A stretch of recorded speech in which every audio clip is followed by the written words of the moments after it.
morning, sir. Good morning.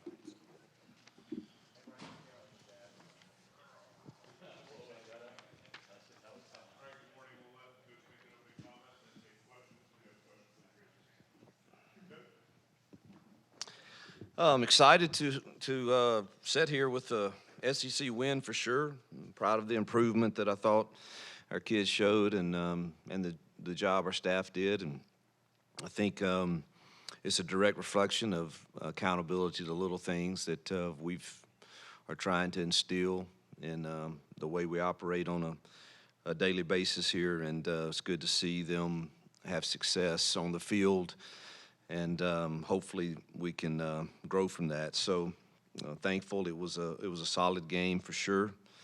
Obviously not perfect. There are very few that are, but a very solid game. I thought defensively the truths were it was solid. A few too many explosive plays. Some of that was really good throws and catches by their guys, and a couple runs we didn't really prepare for that we had to make adjustments to. They ran some midline actually, and we hadn't seen that. But I thought they bowed their neck and played well in the red zone and did well there, and obviously won the turnover battle also. So solid effort defensively, and offensively is our best balanced performance for sure. Good to see our receivers make some plays and our quarterback play with some confidence, and thought our protection was good, and I thought we ran the ball really effectively against a team that really doesn't give up the run. And in the first half, I thought we ran it as well as I've seen anybody do that. So good to get one at home, and now hopefully we can build on it. This is a scary game to me. I've always thought playing there was difficult for whatever reason, and I know you can look at their schedule and say what, or their record and say whatever, but they've played a tough stretch with Kentucky, Missouri, Florida, Georgia, Ole Miss. I mean, that's a tough stretch of games, and they've been competitive at times in all of them, and it's a difficult place to play, and it's got my full attention, and hopefully our kids will be mature enough to approach this with the same hunger that they did last week. Hey, Coach, now that you had a chance to evaluate the film, what were you happiest with Peyton's performance? What did you think he did well this week that he maybe hadn't done weeks prior? Well, just it was really confident in the plan, and it showed. And he probably left 2 throws out there that he should have thrown, in my opinion, and he'll agree when he sees the film. He had 2 other RPOs that probably should have been thrown. I thought he left the pocket a little early a couple times, but he did good things with it. He took care of the ball. But outside of those 4 plays, it was hard to argue that he didn't play really, really, really solid.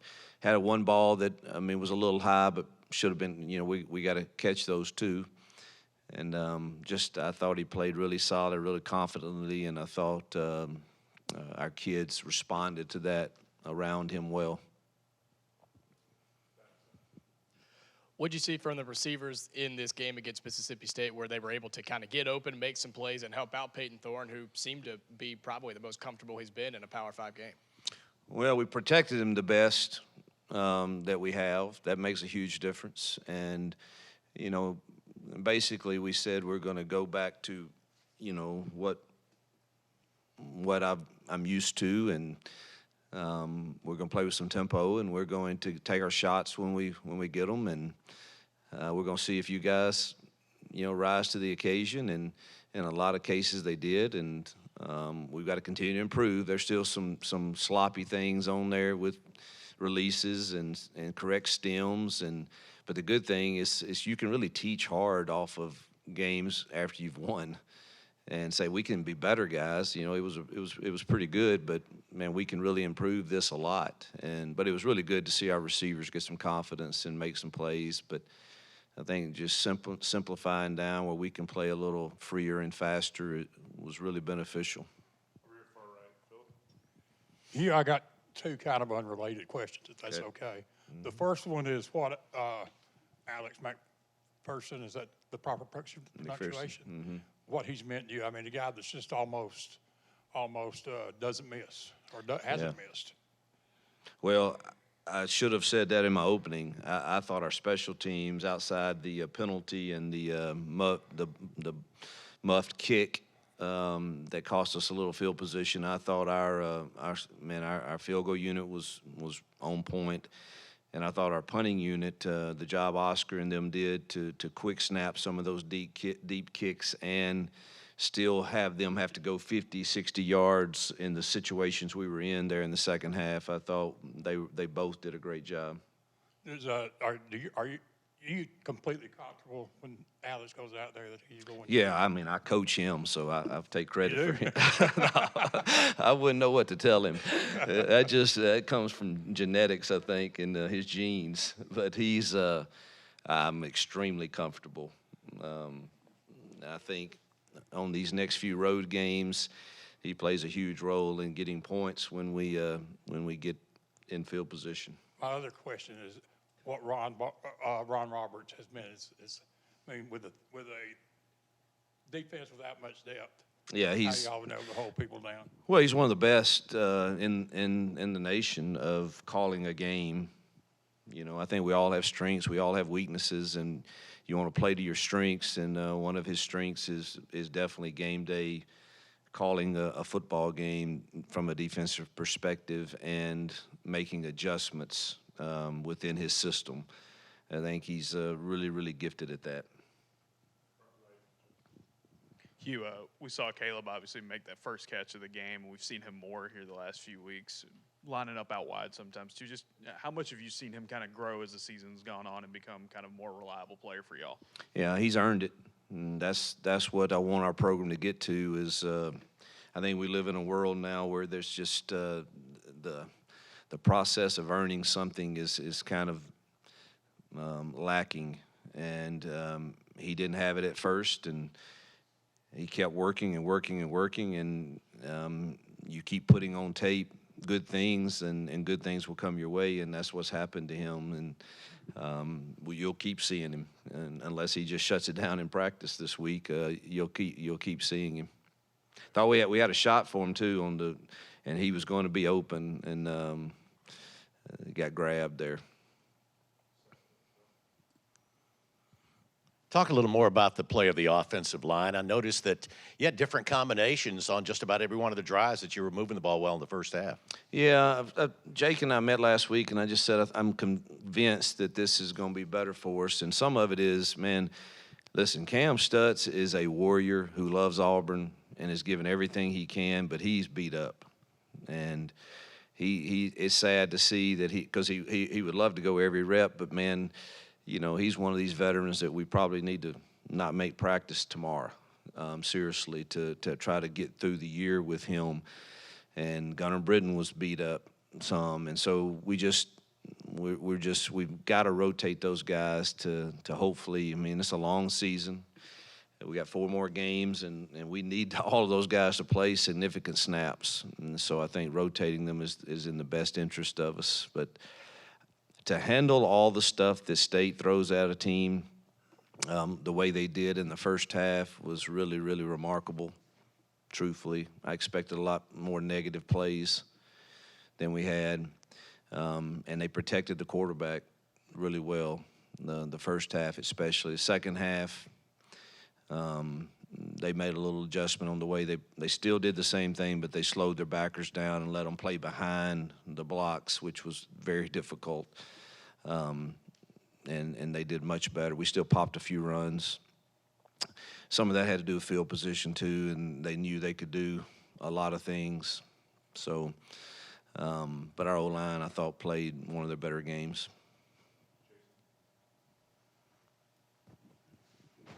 You mentioned O-line. We've seen Connor Lew now for a majority of a game and a start. What did you see out of him in kind of having a chance to work and be the guy going into a week, and how do you respond? Really solid. I heard, I think this morning he's going to get Freshman Player of the Week from the SEC Network. So congratulations to him. I also think Gunner's getting Player of the Week offensive line of the week. So they graded out well. I'm thankful that that he waited till the last possession to snap a ball and hit his own rear end, because that would have made, if that happened the first possession, I'd have been a nervous wreck the rest of the game. You'd seen us go under center, but I asked him what happened. He said, "I have no idea. I have no clue, Coach." And, so he did really well. Made most of the calls the right way. He's very athletic. Sometimes that hurts him a little, truthfully. He's moving at a pace that maybe he needs to move a little slower, and gets himself in a little bad position on some of the blocks he has to sustain for a length of time. But I thought he played really solid for a freshman. Yeah, going back to Peyton, I'm always asking about Peyton. Did you have any special conversations last week with Monty or Ken Austin or both of them about, hey, what can we do to make him feel more comfortable and call plays that way or do something to him? Yes, it was. There wasn't really a conversation. It was just, this is what we're doing, and that's it. And yep, this is what we're doing, and we'll figure out which one can either do it or not. And if none of them can, we'll cross that bridge when we get there. And I think Peyton loved it. And again, I thought Robbie showed some good things in practice too, but Peyton was obviously took the initiative and was playing well enough. But that discussion wasn't ugly. But you get to a point where the only thing that I know is got to be what I'm comfortable with, and this is what I think we need to do, and I'm really not up. And it's not like they were fighting me on it. I mean, because but usually it was, all right, should we have this package? Should we have this package with this? And it was just, no, this is the only thing that we're going to do. You mentioned getting back to what you know and do and pace. Does not facing a top 75 offense the rest of the way outside of New Mexico State, which I think is 43rd, does that give you an opportunity to continue to run pace if you want to? Certainly. We look at everything. We look at the schedule. We look at, how the schedule shakes out and, what gives us the best chance to compete, to have a chance to win the games. And we're not always right. Sometimes we are. And so all of that has been looked at and taken into account. And I still say, man, we're a few plays from, being right there at the Georgia game and the Ole Miss game for sure, doing the plan we had. But all that gets looked at for sure. And, can we be effective, in a tempo offense? You got to win first down, which we did the other day. So, you guys literally, you take my words and you like, so let me clarify. I absolutely want us to play with tempo, but can you always? No.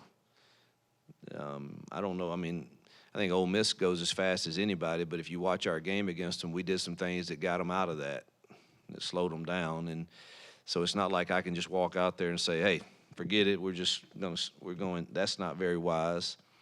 But when we have the opportunities to, we should be ready to. And that's what we had gotten away from. Because you can't, if you don't practice it, it's not going to happen with tempo. I don't care what you call it. You can call it hurricane. But if you hadn't practiced it in hurricane pace, it's not going to be what you want. And that's what we had to get back to. Coach, do you have an update on Xavier Miller and Marcus Harris? Both, I think, are going to be fine. So, didn't know that nothing that seemed to be lingering. Hugh, I think between Keldrick and Connor and Kyan Lee, I think 7 starts for those guys, and then Jeremiah has played a big role. I guess just how validating is that of what you guys were able to do late in the recruiting process when you arrived? I think the guys we were able to get to come our way from the high school ranks in the short time we had. We hit on, I think, most of them. Honestly, I think I don't want to start mentioning names because I'll forget somebody, but I think all of those guys are going to have a real shot to play significant roles in our development here as a program, and those you've mentioned already have. It seemed to be in the second half on Saturday, maybe some hiccups in the offense. You scored 24 total points in the first half and just 3 in the second half. What do you put that on, and kind of what was the difference in the first half and the second half when it came to offensive success? I take great. I think y'all would all say, man, I have been very transparent with you guys since I've been here, maybe to a fault.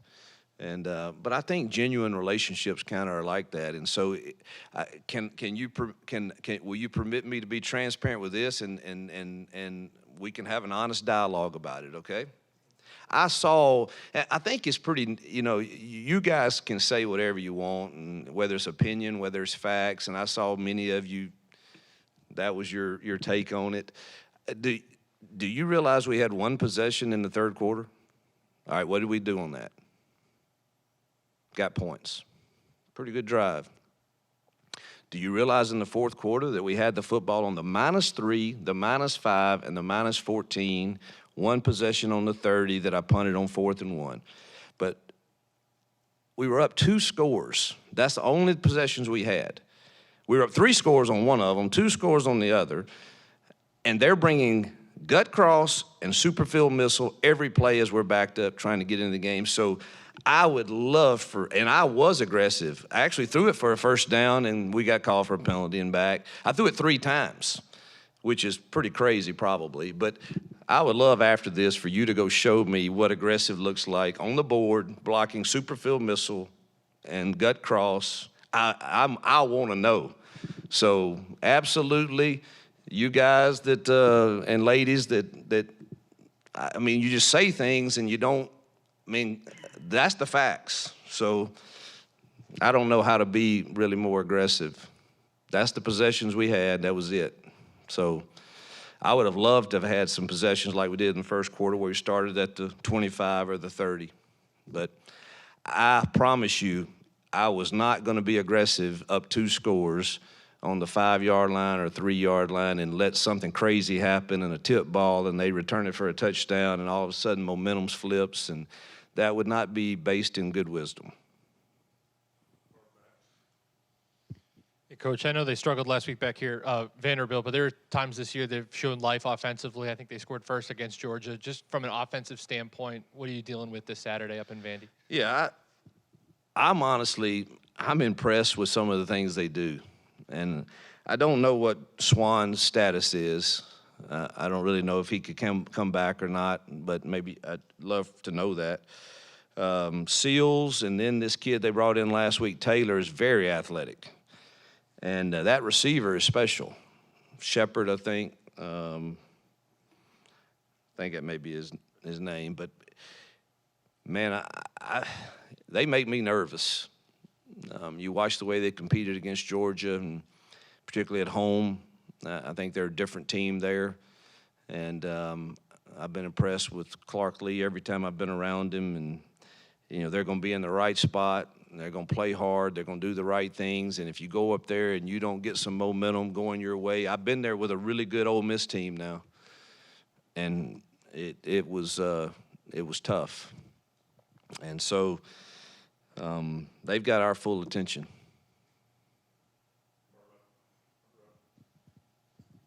Coach Jarquez Hunter, obviously he had his biggest day of the season on Saturday. Can you talk about how you continue to move him along in this offense and lean on him a little bit more? You've had a kind of a deep running back rotation so far. Yeah, I'd love to give Alt, Damari, and Batee, and Jeremiah. They all have been impressive when they've got their chances at times. And Jarquez is obviously getting the bulk of the load right now, and he's earned that the way he practices and leads and comes to work.